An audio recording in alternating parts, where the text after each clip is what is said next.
우크라이나는 1년간 지켜보며 기다렸고 12개월 동안 푸틴과 그의 측근들이 숨기고 싶어한 무언가를 찾으려 했습니다. 우크라이나의 핵심 전략은 인내였습니다. 우크라이나는 일을 잘하면 러시아에게 매우 소중한 것을 한 번에 빼앗을 수 있음을 알고 있었습니다. 그리고 마침내 일이 벌어졌습니다. 우크라이나가 역사적인 타격을 가할 완벽한 기회가 찾아왔고 푸틴이 숨기려 했던 것을 단 몇 초 만에 파괴해버렸습니다. 더 알아보려면 과거로 돌아가야 합니다. 푸틴의 침공이 시작된 순간부터 2024년 봄까지 이반 쿠루스는 흑해의 바다를 누비고 있었습니다.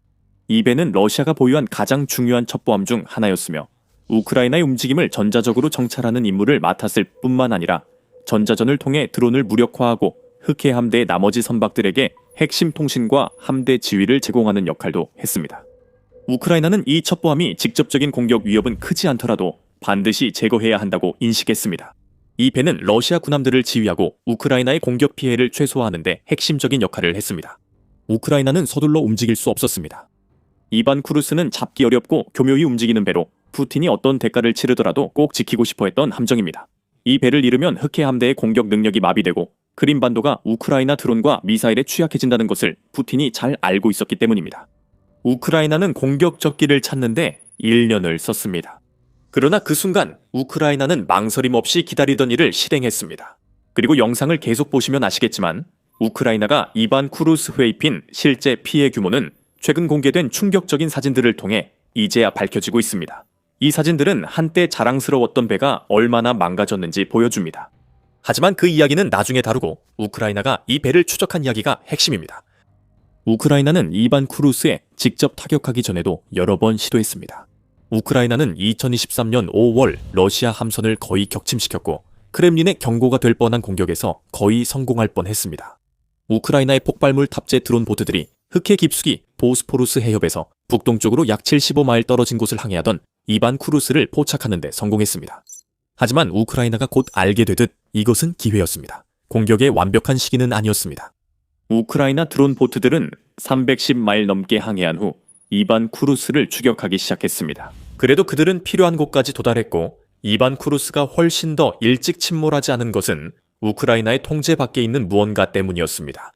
우크라이나 드론 보트가 함선을 추적했으나 악천후로 거친 흑해 때문에 드론 보트 조종사들의 선박과의 연결이 크게 영향을 받았습니다. 드론 보트가 러시아 정찰선에 거의 도달했을 때 폭발했습니다. 안타깝게도 아무런 피해를 입히지 못했습니다.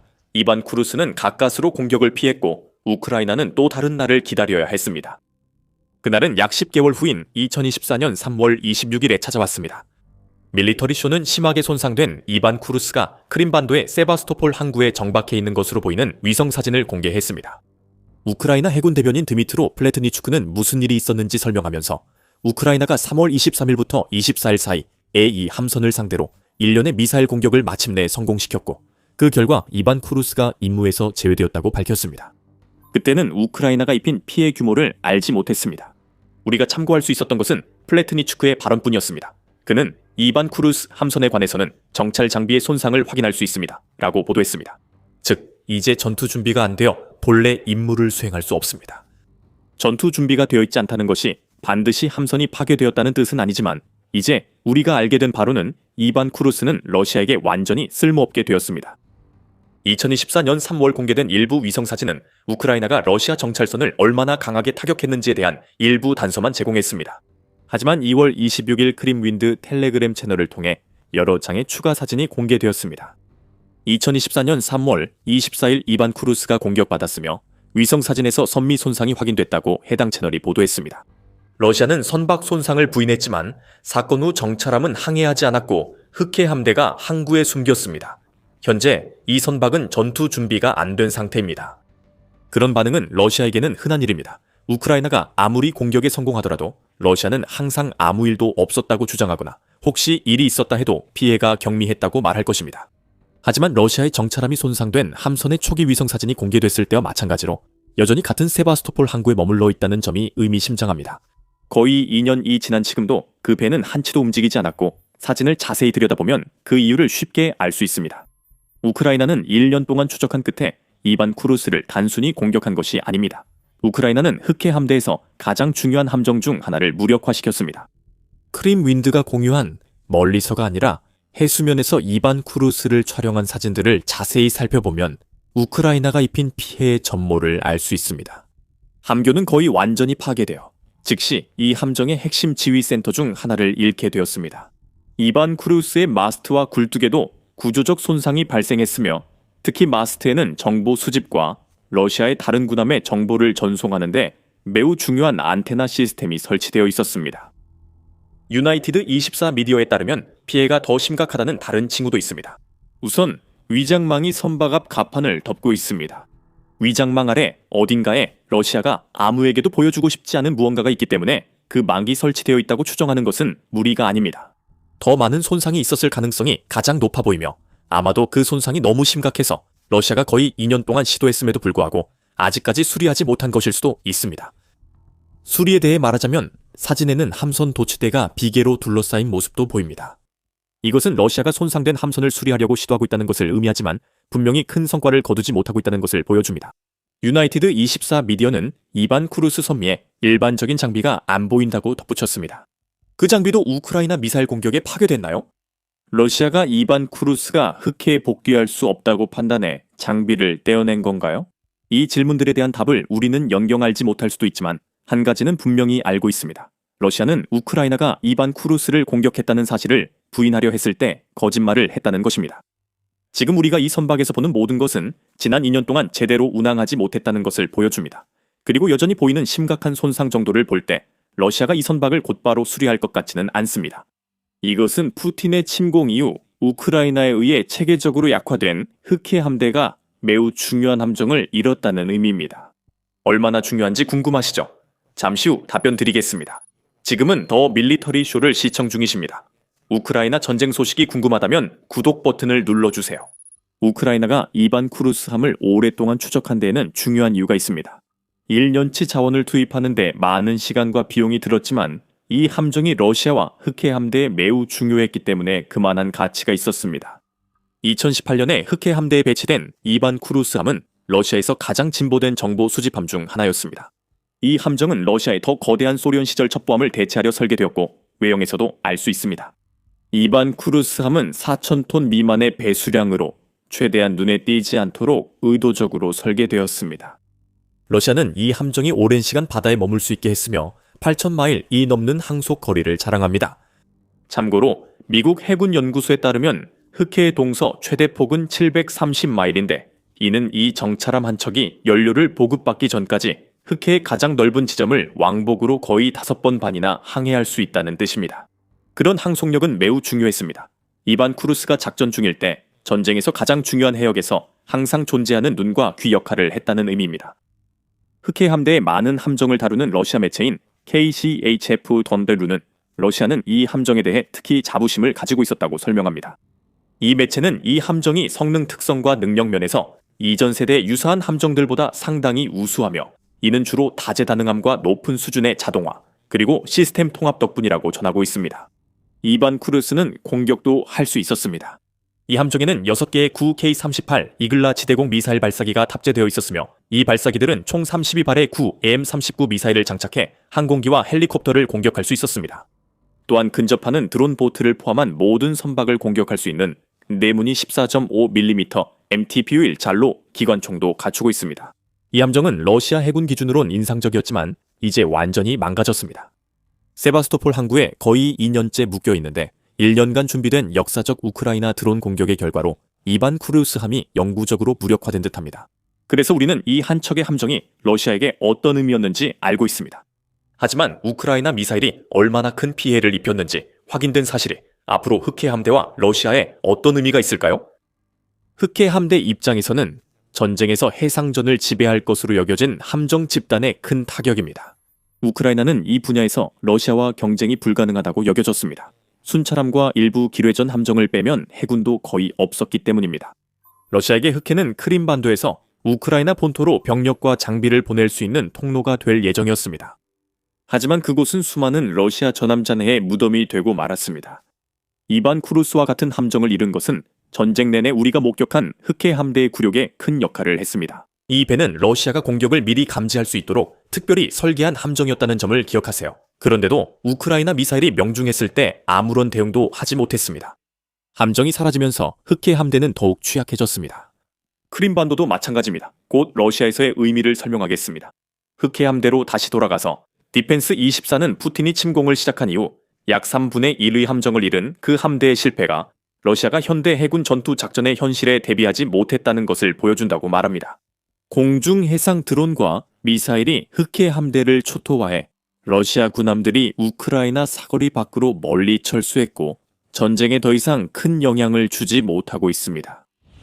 우크라이나가 입힌 피해가 너무 커서 흑해 함대는 심지어 본거지인 세바스토폴을 떠나 노보로시스크로 철수할 수밖에 없었고 이 모든 것이 우크라이나의 공격을 피하기 위한 것이었습니다.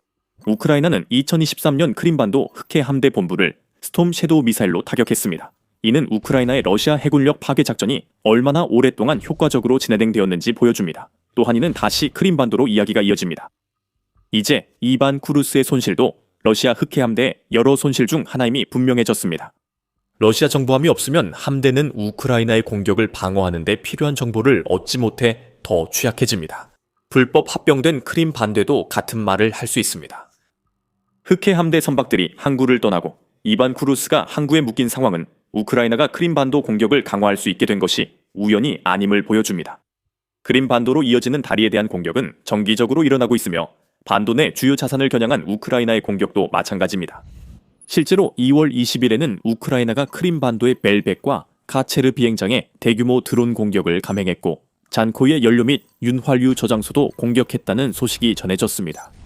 그리고 12월 초에도 우크라이나는 크림반도에서 공격을 감행해 수-27 전투기 2대와 마이지 31대 그리고 여러 대의 방공체계를 파괴했습니다. 이것들은 단발적인 공격이 아닙니다. 우크라이나의 크림반도 작전은 1년 넘게 본격적으로 진행 중이며 우크라이나가 흑해 상공에 안전한 항공 통로를 잘 확보했기 때문입니다. 이반 쿠루스가 제대로 작동했다면 러시아가 모든 공격을 막을 수 있었을까요? 아마 그렇지 않았겠지만 러시아는 일부 공격을 막았을 수도 있습니다. 그 배는 흑해를 항해하며 크림반도의 러시아 군대 조기 경보 시스템 역할을 했을 수 있습니다. 그 배는 항구에 묶여 있고 다시 항해하려면 대대적인 수리가 필요해 보입니다.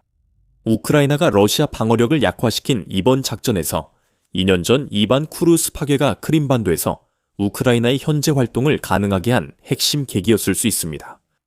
이런 맥락에서 우크라이나가 1년간 이 배를 집요하게 추적한 이유가 명확해집니다. 그 결과로 러시아가 크림반도에서 잃은 수백만, 어쩌면 수십억 달러에 달하는 장비와 우크라이나 본토에 대한 러시아의 공격 약화 등 엄청난 이익을 생각하면 1년 동안의 추적은 충분히 가치가 있었습니다. 크림반도와 흑해 함대가 취약해진 상황에서 러시아가 이반 쿠루스함 재가동에 최선을 다했을 것 같지만 그렇지 않았습니다. 2025년 1월로 거슬러 올라가면 디펜스 포스트는 러시아가 우크라이나가 수리 인력을 공격할 것을 우려해 크림반도에서 모든 선박 수리를 포기했다고 밝혔습니다. 플레첸추크는 우크라이나에 다시 좋은 소식을 전하며 러시아군 주요 시설이 여전히 크림반도에 있다고 밝혔습니다. 하지만 우리는 흑해 함대를 위한 수리 기지를 더 이상 사용할 수 없다는 것을 실제로 보여줬습니다. 라고 플레첸추크는 세바스토폴에 대해 말하며 그들의 선박을 수리하려면 먼저 그곳으로 가져와야 합니다. 라고 덧붙였습니다. 이제 아무도 그렇게 하지 않을 것입니다. 러시아가 노보로시스크의 흑해 함대의 잔존 세력과 일부 선박 수리 시설을 보유하고 있지만 그 규모와 역량은 전체 함대를 감당하기엔 매우 부족합니다. 노보로시스크에서 가장 가까운 조선소는 타타르스탄 공화국의 젤레노돌스크에 있습니다.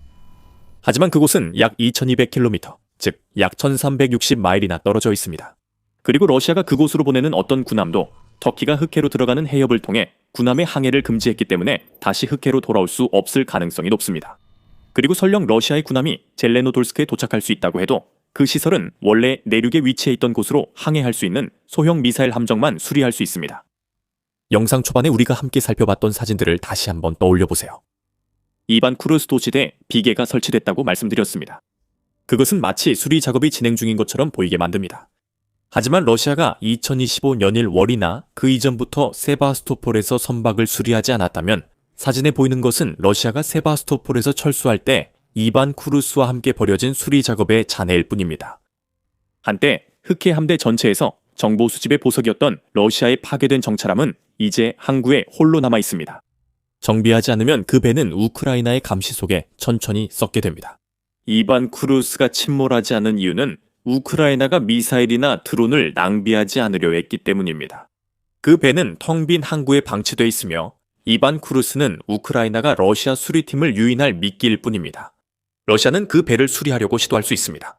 이반 쿠루스를 다시 항해할 수 있게 만들려고 할 수도 있습니다. 하지만 우크라이나의 1년간의 사냥 결과를 되돌리려 할 만큼 어리석은 러시아 승조원이 있다면 그들은 수리하려는 정찰함과 함께 미사일과 드론에 의해 제거될 것임에 틀림없습니다. 러시아의 정찰함들이 지난 몇 달 동안 좋은 시기를 보내지 못했다는 것은 분명합니다. 그리고 이것은 우크라이나 외부에서 하려던 일뿐만 아니라 이반 쿠루스가 흑해에서 하기로 되어 있던 일에도 해당됩니다. 11월 러시아 정찰함이 영국 인근에서 영국 왕립공군 항공기를 표적으로 삼았습니다. 하지만 푸틴이 한 일은 영국과 나토를 경계태세로 만든 것뿐이었습니다. 자세한 내용은 저희 영상에서 확인해 보세요. 이 영상을 재미있게 보셨다면 러시아 흑해 함대의 수많은 실패에 대한 더 많은 분석을 위해 더 밀리터리 쇼를 구독해 주세요. 시청해 주셔서 감사합니다.